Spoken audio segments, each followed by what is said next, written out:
ये सिवान में शहाबुद्दीन के नाम पे राजनीति होती आ रही है कई वर्षों से विगत। आप इस पे क्या कहिएगा? आप ही शहाबुद्दीन के नाम पे सिवान का राजनीति क्यों नहीं करना चाहते हैं? देखिए, जो है ही नहीं इस दुनिया में, उनके नाम से राजनीति इसलिए होती आई है कि जो भी मतलब शहाबुद्दीन के एंटी हैं उनको एक भारी संख्या में सिंपैथी मिल जाती है। जो लोग एनडीए के प्रत्याशी हैं, रमेश कुशवाहा जी, आज से 30 साल पहले जो उनकी राजनीति थी जात पात को लेके थी, और उन्होंने वही किया कि जात पात के नाम पे कितने लोगों का मर्डर करवाया और कितने लोगों को बड़गला के जेल के सलाखों के पीछे ढकेल दिया है।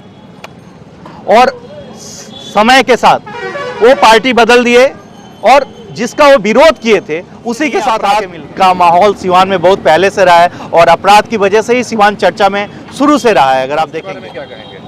देखिए, सिवान जब भी कोई इलेक्शन आता है तो विकास जो शब्द है सबसे ज़्यादा मतलब ट्रेंडिंग वर्ड हो जाता है। अगर आप देखेंगे सोशल मीडिया के ज़माने में अगर आप कहेंगे तो ट्रेंडिंग वर्ड हो जाता है विकास। लेकिन ये मुद्दा आज से नहीं, पिछले 30-40 वर्षों का अगर आप इतिहास उठा के देखेंगे इलेक्शन का, तो हर बार विकास मुद्दा रहा है। लेकिन विकास कितना हुआ है किसी के भी मतलब समय में ये आप लोग के सामने है।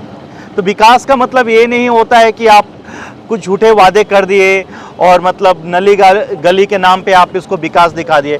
विकास का मतलब वो ये होता है कि हमारे आपके जीवन स्तर में सुधार हो। अभी 5 साल पहले कविता सिंह सांसद थी, लेकिन जो हम लोग के यहाँ चैनपुर लोग आते हैं गाड़ी से, बस से, आने जाने में परेशानियाँ झेलनी पड़ती है सिसवन ढाला की वजह से। तो उस मुद्दा पर आप क्या कहना चाहते हैं? देखिए, इस मुद्दा पे मैं आज से नहीं बहुत पहले से कहता आया हूँ, ये सिसवन ढाला की समस्या केवल कविता सिंह के ज़माने से नहीं है, ओम प्रकाश यादव के ज़माने से भी थी और शहाबुद्दीन साहब के ज़माने से भी थी, राइट। तो ये 20 साल पुरानी समस्या है। प्रॉब्लम यह है कि ये समस्या आज तक किसी को दिखा क्यों नहीं? अगर दिखा तो लोगों ने उसके लिए कुछ उपाय क्यों नहीं किया?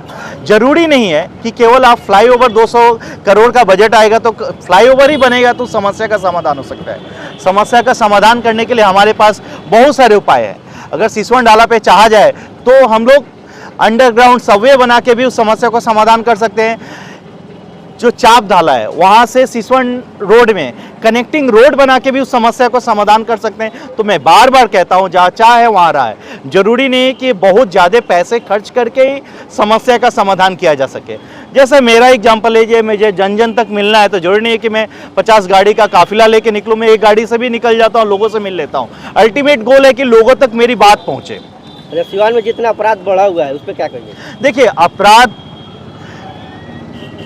आज से नहीं, अपराध का माहौल सिवान में बहुत पहले से रहा है और अपराध की वजह से ही सिवान चर्चा में शुरू से रहा है। अगर आप देखेंगे तो सिवान लोकसभा सीट से निर्दलीय प्रत्याशी प्रकाश मणि को इस बार लोकसभा 2024 का चुनाव कितना संघर्षपूर्ण रहेगा?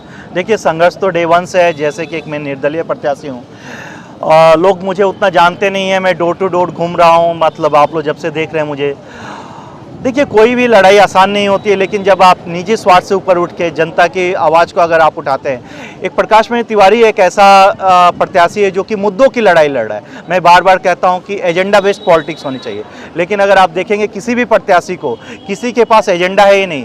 वो जाति धर्म को ही लेके, या मोदी का चेहरा कोई भी आ रहा है तो मोदी जी को 400 पार करना है, एक ये हो गया।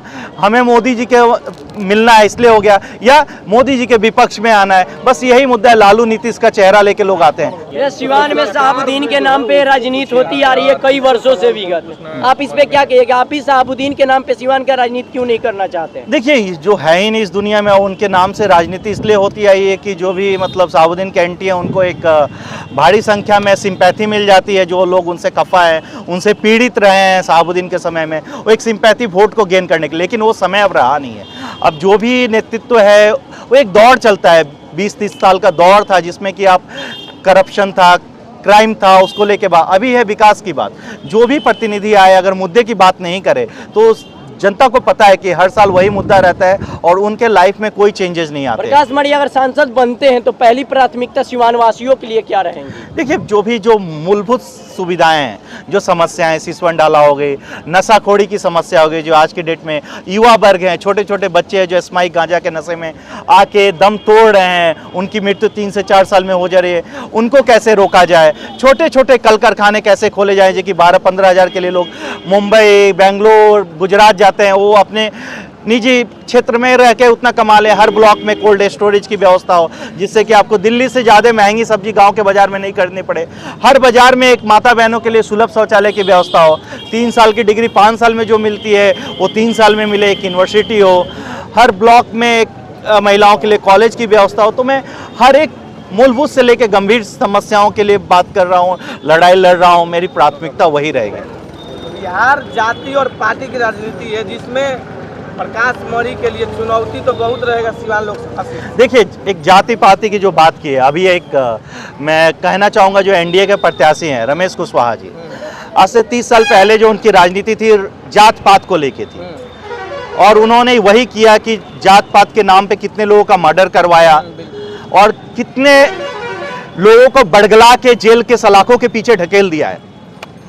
और समय के साथ वो पार्टी बदल दिए और जिसका वो विरोध किए थे उसी के साथ आके मिल गए हैं। सिद्धांत तो कोई है ही नहीं, समझिए चीज को। तो लोगों को तो क्लियर समझ में आ रहा है कि जाति पाति की राजनीति कहाँ हो रही है, कौन क्यों कर रहा है। ये चीजें किसी से छुपी हुई नहीं है। आज की दुनिया बहुत समझदार है, हर एक मतदाता समझता है उनका पक्ष कहाँ है, उनके लिए क्या बेहतर है।